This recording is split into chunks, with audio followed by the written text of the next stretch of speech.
Welcome to EPG Pathshala. As we all know that this era has been revolutionized, and the reason is technology, technology and technology. We all are using technology in our day-to-day life, and it is very much we are very much affected by it every minute of our lives. Yes, but have you ever wondered how life would be without technology? What if we have something like offline learning, totally away from internet, away from technology? Well, if you are having a question mark on your face, better retain it because the answer is coming shortly. And there's also something known as blended learning. We need to have socio-economic status and equality all throughout. Living in a democracy, education is one aspect that can really change the vision, the empowerment of people.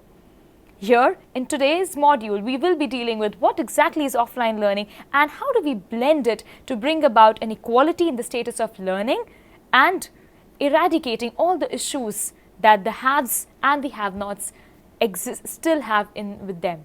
Let us now move forward with our module. To initiate an organization, students and teachers into e-learning, it is very essential to move them gradually from traditional classrooms to e-learning classrooms in simple steps which makes it easier to accept. Offline learning and blended learning provides a solution to it. This is done by benefiting their bottom line. It enables instructors as well as the instructional designers to develop skills needed for e-learning in small increments. It provides a solution to the problem of heavy cost and resources required for e-learning. Let us now understand what exactly is offline learning. The term online and offline have specific meaning with respect to computer technology. In general, online indicates a state of connectivity to the computer and the internet, while offline indicates a disconnected state. Offline learning is learning done through computer when it is not connected to the internet. Offline learning is a convenient way of learning without the need of any internet connection. Yes, so what we have to remember is offline learning is nothing but learning which takes place without the internet connection. There are certain ways in which offline learning can take place, and they are offline browsing, offline storage and offline reader. Let us now understand all these aspects in detail one by one. 1. Offline browsing. Offline browsing, also known as offline favorites, is one of the special features of Internet Explorer. It allows saving single web pages through not an entire site. In the offline state, users can perform offline browsing where pages that they have previously been downloaded in the online state can be browsed. Yes, that is a special advantage of offline browsing. This can be useful when the connection to the internet is impossible or even undesirable. One such web browser capable of being explicitly configured to download pages for offline browsing is Internet Explorer, which all of us these days are very much familiar with. When pages are added to the favorite list, they can be marked as available for offline browsing, which will be available for the learner to read, refer, even in the state when the computer is not connected to the internet.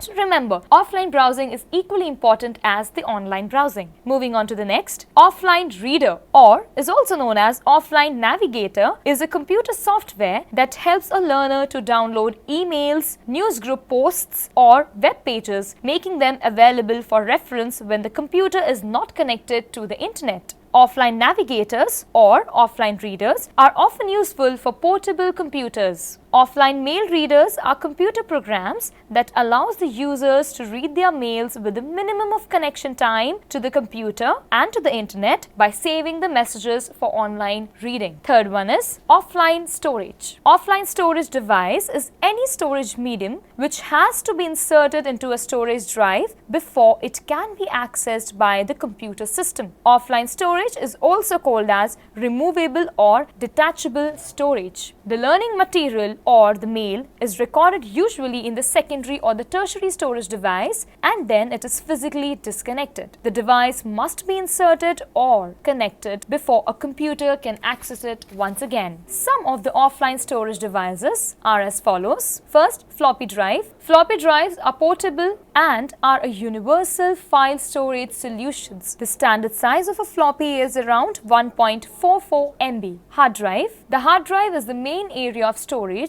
on your computer which helps storing a large amount of data on your computer. Generally, the hard drive is fixed within the computer. it is usually removable but not easily portable. Storage capacity can range into the gigabytes also. Next we have is the super disk. Though super disks are similar to the floppy drive, they support very high density of disks. The super disk allows for a 120 MB capacity on one disk, which is magnanimously huge. Coming to the fourth aspect, CD-ROM and CD rewritable. Compact disk, that is CD-ROM, compact disk read-only memory, is an optical device or optical disk capable of storing large amount of data. CD rewritable drives allows the users to record information to a CD, thereby providing an easy way to achieve the data or share the files. Coming to the next, DVD-ROM and DVD rewritable. A DVD is a type of optical disc technology similar to the CD-ROM. A DVD holds a minimum of 4.7 GB of data and are commonly used as medium for digital representation of movies and many other multimedia presentations that involves graphics. Next, USB flash drives. As we all know, USB drive is a very small portable flash memory card that plugs into the computer's USB port and functions as a portable hard drive. So all these above that we've discussed are some of the offline storage devices that you might already be knowing and using. Let us now move further on the advantages of using offline resources. 1. Portable. In modern computers, most secondary and tertiary storage media are also used for offline storage. Offline storage is used to transfer information since the detached medium can be conveniently transported physically from one place to another. Hence, we can say that offline resources are very portable and easy to carry anywhere. Second, they are secure. In a case of disaster, if your original data gets destroyed, a medium in a remote location will be probably unaffected, thereby enabling the data recovery. Offline storage increases a general information security since it is physically inaccessible from a computer and therefore data confidentiality or integrity cannot be affected by computer-based attack techniques. So its security is an added point, added feature as compared to the online learning. Next point, it's economical. Indeed, if you connect to the internet via a dial-up modem and a standard telephone line, it can save a lot of money on your phone bills as well. So if you really think you have to manage onto money, this offline resource learning is very apt. Next, teacher-friendly. Using the sites in an offline state helps the teachers focus more on the specific materials, thereby giving control over the materials to the teachers. Thus, students have to focus on the material in front of them, which prevents them from straying onto any other site. Also, material that uses language, which is slightly complex or which teachers would like to adapt or select from, can be changed offline to tailor them to the students' needs. So as we have seen in detail above are the advantages of offline learning. So with this, we wind up with the offline learning and let us now begin what is a new term that is known as blended learning. In modern times, with the invent of computer and internet, the idea of using technology in education got its importance. E-learning has emerged as the most popular version of education in Western countries. But serious errors and limitations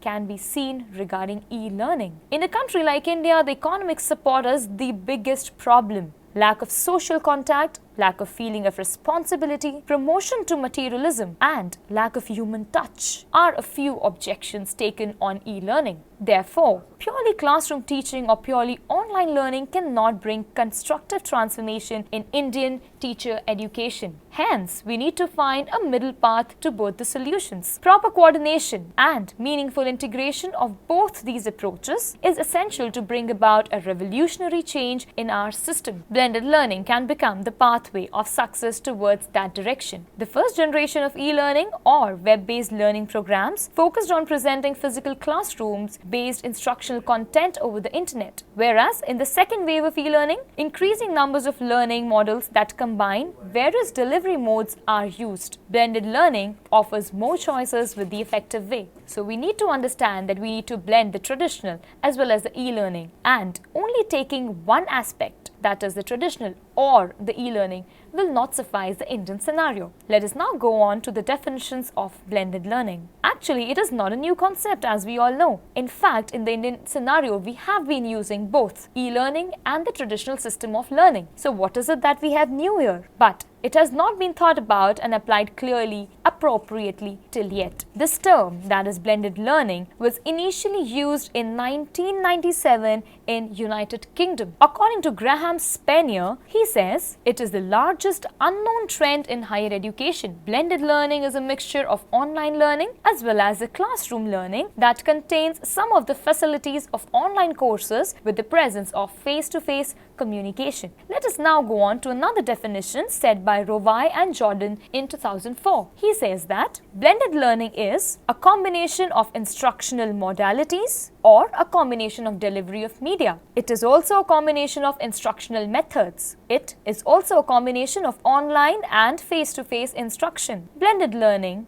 according to T. Barker in 2005, means a learning program where more than one mode of delivery is used. If we see Picciano in 2006, he says, there are two significant elements in defining blended learning, and those are online and face-to-face instructions. So we can now summarize saying that blended learning approach combines the best elements of online and face-to-face learning. It is likely to emerge as the predominant model of the future and becomes far more common than either one alone. After having gone through the definitions of blended learning, let us now move on to the concept of blended learning. It basically involves four structures to combine mixed modes of web-based technology. To accomplish an educational goals, live virtual classrooms, self-paced instruction, collaborative learning, streaming video, audio, and text can be blended together with different combinations. This is the use of web-based technology.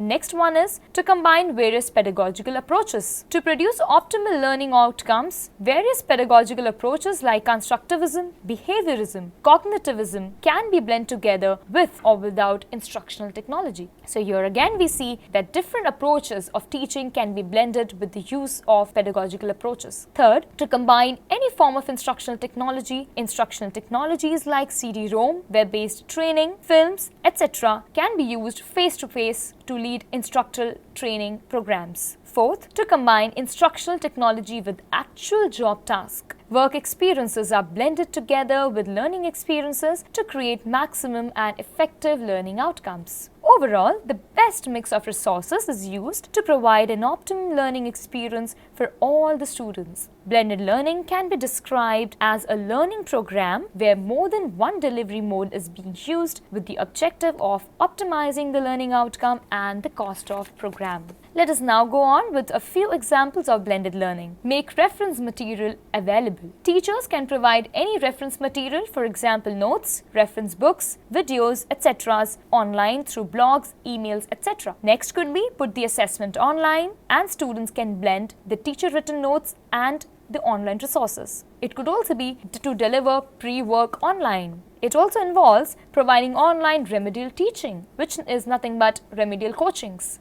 It can also be providing guidance, mentoring online, and arranging expert lectures online. Now, since we are quite familiar with what definitions is it and what examples are of blended learning, let us now move a little forward and see the models of blended learning. Following are the four models that are used in schools today. 1. Flipped classroom. Flipped learning is a modern approach to learning. It is opposite of that of the traditional classroom. In traditional classroom, the classroom time spent on lecturing to students, which is none other than the teacher-centered approach. Whereas, in flipped model, this time is utilized for discussion to encourage individual learning and provide one-to-one help to students, and also to improve student-teacher interaction. The instructional or teachable content is given beforehand to the students and still available in the class. Next is station rotation model. In a station rotation model, within a given course or subject, students are divided into different groups.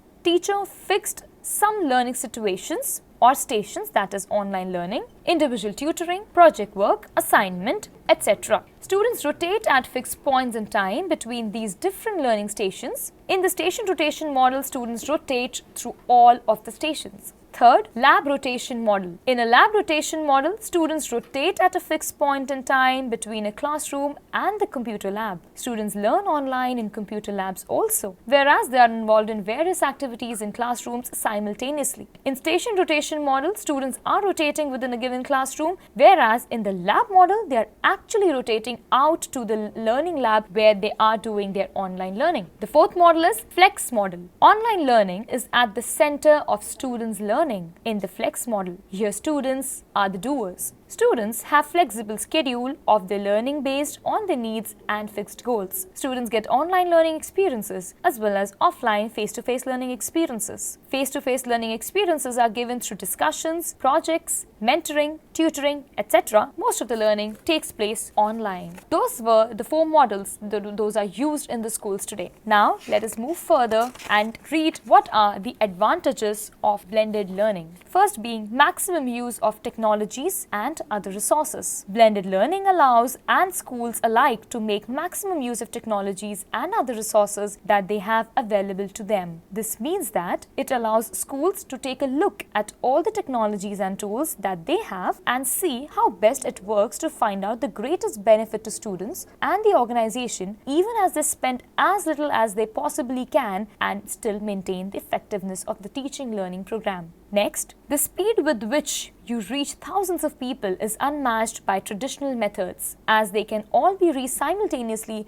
without the restrictions of time and space. So it basically is concerning distance is eliminated. Next, challenges of using a purely online modality are eliminated. Very correct that not all the content can be properly delivered online. The challenges of using a purely online modalities are eliminated here when a blended approach is used. Hence, we say that it's a little more safer and sound to use as compared to online modalities. Next, traditional approaches where they work the best and applying technology-related methods. That means one another advantage is that by making use of traditional approaches wherever they can and using technology wherever they are available, the most appropriate achievement of instructional goals can take place. Teachers, by this way, can avoid the exponential increase in costs that can accompany a complete switch to online methods only. It allows students to avoid costs that are incurred through travel, accommodations, and many other expenses that are tied to students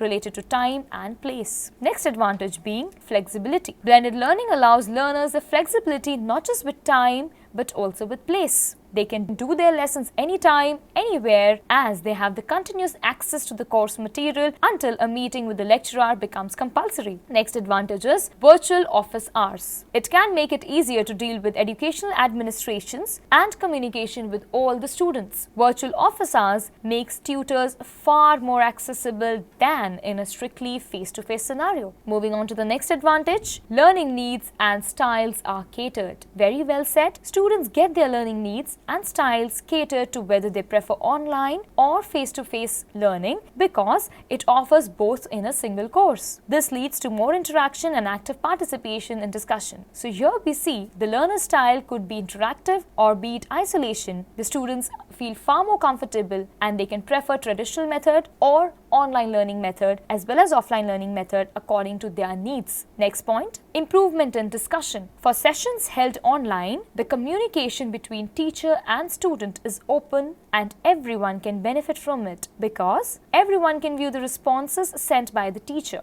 These are frequent feedbacks from the teacher resulting in an effective learning environment. Some other advantages could be some lecturers experience an improvement in the quality of students' writing and discussion also. According to the 2009 study from the Department of Education, students who took all or a part of a class online performance test on an average then those taking the same course through traditional face-to-face interaction have performed better. That means students who mix online learning with traditional course, that means blended learning, have done a better job. Online resources are updated and upgraded from time to time. Thus, students have access to unlimited up-to-date resources. We can now say that it helps to develop time management skills also and critical thinking skills also. Blended learning is flexible as it gives freedom to the students to choose time as per their convenience. Having seen all the advantages, I'm sure we are all very much convinced of using offline as well as blended learning as the time requires. Now, as we all know, there is always a pros and cons attached to each of the following aspects. We also have certain disadvantages that are attached with the blended learning. Let us deal with them one by one. First, time consuming. Before a blended learning scenario can be considered ready for use, the learner has to do a long, detailed, extensive work. Preparation for startup is very little time and hence it becomes very much time consuming. Limited interactions. There can be limited contact between lecturer and students, and so some of the dynamism that comes with face-to-face interaction can be lost. All students are not self-motivated. Remember, your students need to be motivated to participate actively in the learning process. Here, blended learning can be a hindrance. So one needs to keep in mind that with students and with our learners, a physical touch, a sense of face-to-face interaction plays a very important role for their motivation. 3. Students' tendencies. As a teacher, as an instructor, one needs to know their student really well. And in India today, we are catering to individual differences. Based on what students are used to, they often prefer the paper versions of the materials than to see them online. So, the face-to-face sessions in the blended programs usually have a comparatively